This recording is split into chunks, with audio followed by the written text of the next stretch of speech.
YouTube ចំណូលច្រើនប្រភពបាទបើអ្នកចេះស្ទាត់មួយវីដេអូមានអ្នកមើលប្រហែលជា1 លាន view តើបានចំណូលប៉ុន្មាន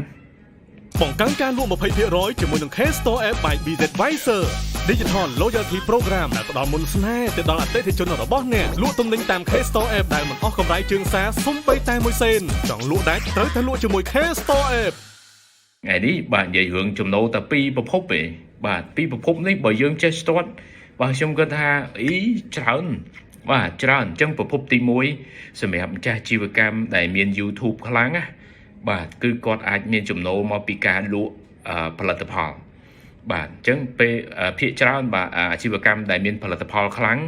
បាទគឺមកប្រភពនេះគឺគាត់ចង់បានបំផុតបាទអញ្ចឹងដូច Elon Musk អីបាទនិយាយរួមវីដេអូគាត់នៅលើ YouTube បាទ Tesla នៅលើ YouTube ចេញមកគឺច្រើនណាស់អ្នកមើលច្រើនមែនតើច្រើនលានមែនតើបាទហើយដល់ពេលអញ្ចឹងឡានគាត់ក៏លក់បានច្រើនលានដែរមែនទេបាទនេះជាប្រភពទី1ប្រភពទី2ពី YouTube គឺចំណូលដែលមកពីការផ្សាយពាណិជ្ជកម្មបាទអញ្ចឹងខ្ញុំបាទពេលតែឡើងខ្លាំងជាង 1000 ដែរអញ្ចឹងណាបាទហើយពេលតែធ្លាក់បាទក៏មានដែរមានពេលឡើងមានពេលធ្លាក់អាស្រ័យលើយើងមានពេលវេលាគ្រប់គ្រាន់ក្នុងការធ្វើវាបាទអញ្ចឹងដូចអ្នកពងមើលវីដេអូនេះភ្ញាក់ផ្អើលដែរបាទស្ដាប់មុនចូលគេងបាទចេះគ្រប់គ្រងលុយនឹងរត់មករកអ្នកបាទវីដេអូនេះ40នាទីហើយយូរដែរបាទវីដេអូនេះយូរដែរប៉ុន្តែមកវីដេអូនេះអាចរកចំណូលបានរហូតដល់$830មកវីដេអូបាទហើយ view វាច្រើនដែរ 1.2 លាន view ហ្នឹងណាបាទប៉ុន្តែច្រើនបាទហើយទាំងអស់គ្នាមើលតាមពិតទៅភ្ញាក់ផ្អើលដែរទៅតែធ្វើមេរៀនបាទតាក់ទងរឿងក្បួនរយចំណូលតាម YouTube បាទដែលមានគ្នាយើងចូលរៀនច្រើនដែរហ្នឹងបាទហើយខ្ញុំបានចូលមើលទៅមិនដឹងថាអូក៏ទៅវីដេអូគ្រាន់បើដែរតាបាទការធ្វើវីដេអូគ្រាន់បើដែរតាជាពិសេសនៅលើ YouTube នេះបាទហើយទាំងអស់គ្នាមើលនេះគ្រាន់តែជាគំនិតដែលយើងយកវាយកមកដាក់បាទស្ដាប់មុនចូលគេងបាទចេះគ្រប់លុយនឹងរត់មករកអ្នកហ្នឹងទី1ទី2បាទវីដេអូទី2នេះបាទគឺនិយាយរឿងសេដ្ឋកិច្ច2025ខ្លីឯងវីដេអូខ្លីឯង 63k បាន$93មកវីដេអូបាទចុះបើវីដេអូចេះបើសិនបើអ្នកទាំងអស់គ្នាមានពេលឲ្យធ្វើប្រហែលជា10បាន900ហ្នឹងអត់បាទហើយវីដេអូមានអ្នកមើលត្រឹមតែ 63k ដែរបាទ6000ជាង6000 view ជាងបានប្រហែលជា$90ចុះបើយើងធ្វើ10បានប៉ុន្មានឃើញទេក៏ទៅចំណូលច្រើនគួរសមបាទមកអាចចំណាយបានប្រចាំខែអញ្ចឹងណាបាទអញ្ចឹងទេអ្នកមើលច្រើនចំណូលច្រើនអញ្ចឹងណានៅលើ YouTube អ្នកមើលច្រើនចំណូលច្រើនហ្នឹងបាទអ្នកមើលច្រើនចំណូលច្រើនបើមានវីដេអូច្រើនគឺចំណូលច្រើនទី2អ្នកមើលច្រើនគឺលក់ច្រើនឃើញទេបាទអញ្ចឹងមើលវីដេអូនេះហើយសំណួរដែលទាំងអស់គ្នាចង់សួរបន្ថែមថាតើធ្វើម៉េចទៅឲ្យមានអ្នកមើលច្រើនបាទនេះគឺជាកលឹះមួយធំមែនទែនបាទហើយដើម្បីឲ្យមានវីដេអូរបស់អ្នកទាំងអស់គ្នាមានអ្នកមើលច្រើនទី1បាទវីដេអូនោះគឺត្រូវតែវែងបាទអញ្ចឹងដូចតោះគ្នាមើលមិញវីដេអូស្ដាប់មុនចូលគេអញ្ចឹងបាទគឺអ្នកមើលបាទវីដេអូនេះ40នាទីជាងទៅពេលមានអ្នកមើលច្រើនឃើញហ៎បាទវីដេអូវែងវាល្អកាលណាវែងនិយាយរួមវីដេអូវែងនៅលើ YouTube វាត្រូវវែងជាង Facebook វាត្រូវវែងជាង TikTok អញ្ចឹងណាបាទហើយវីដេអូនេះគឺ45នាទីប៉ុន្តែមានអ្នកខ្លះគេធ្វើរហូតដល់2ម៉ោងបាទអ្នកខ្លះគាត់សម្ភាស2ម៉ោងប៉ុន្តែបងប្អូនមើល2ម៉ោងហ្នឹងគឺមានន័យថាម៉េច advertise គឺ load ច្រើន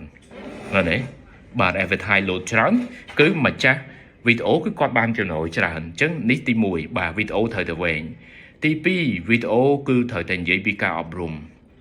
វីដេអូនៅលើ YouTube គឺគេពេញចិត្តបំផុតហើយសាប៊ូក្លិនផលិតដោយកូនខ្មែរស្តង់ដារអន្តរជាតិសាប៊ូក្លិនពណ៌ខៀវកម្ចាត់អង្គែអស់គ្មានសល់កាត់បន្ថយការរលាកហើយវាធ្វើឲ្យត្រជាក់ស្បែកក្បាលជួយឲ្យសរសៃសក់យើងនឹងរឹងមាំនិងមានសុខភាពល្អសាប៊ូក្លិនជានិមិត្តរូបផលិតផលជាតិយើងហើយផលិតផលយើងផលិតមិនចាញ់ផលិតផលនាំចូលទេអញ្ចឹងនាំគ្នាគ្រប់គ្រងផលិតផលជាតិយើងទាំងអស់គ្នាមើលហើយមើលទៀតណា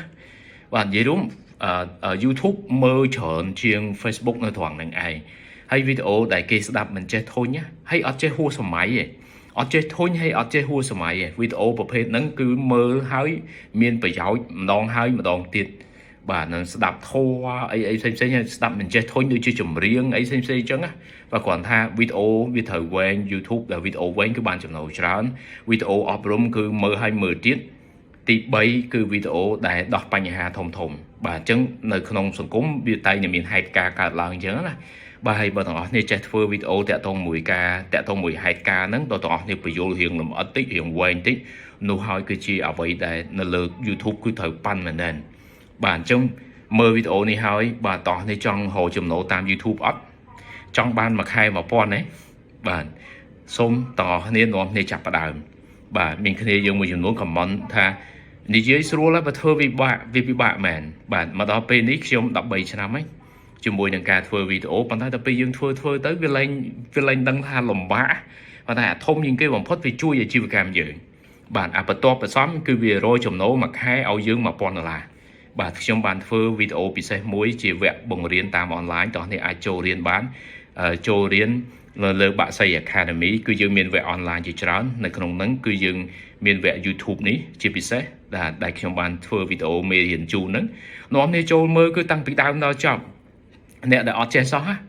ចូលមើលតាំងពីដើមដល់ចប់បាទមើលហើយទាំងអស់គ្នាអនុវត្តចាប់ផ្ដើមបង្កើត channel ដាក់យីហោ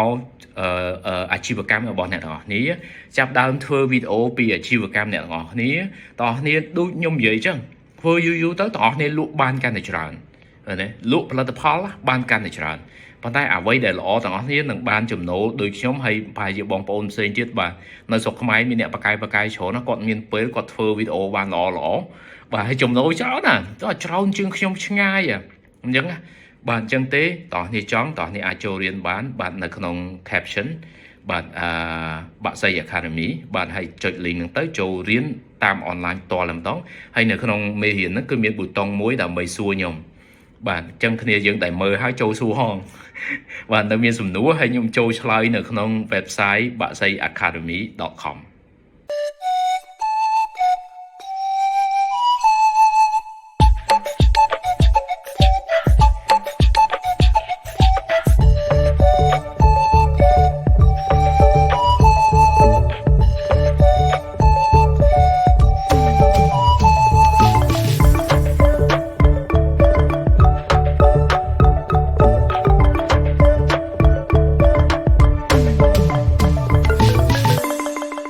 ការលក់ 20% ជាមួយ K-Store App by BZ Advisor ជាមួយនឹងមុខងារដែលមានភាពតាក់ទាញជាច្រើនប្រភេទផ្សេងៗគ្នាដូចជាការសមាជិក Digital ដោយមិនប្រើកាតឬហាយលេខទូរស័ព្ទតាមដានពិន្ទុសន្សំនិងបដូររង្វាន់នៅក្នុង App ផ្ដល់អត្ថប្រយោជន៍រាល់ពេល Top Up នៅក្នុង e-wallet